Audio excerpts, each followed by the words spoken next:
Alsan canımını dik ayakta al. Ah çekip yatkanım görmeye hiç kim.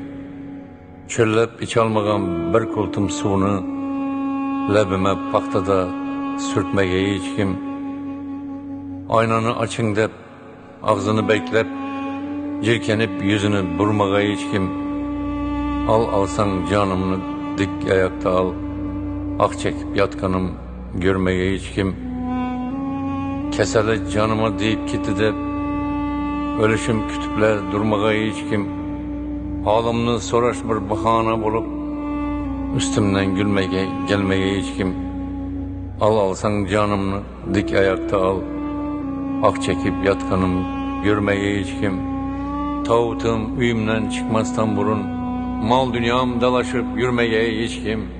Oğlum mu kızım mı meyir vermeye, özünden başkası bulmağa hiç kim.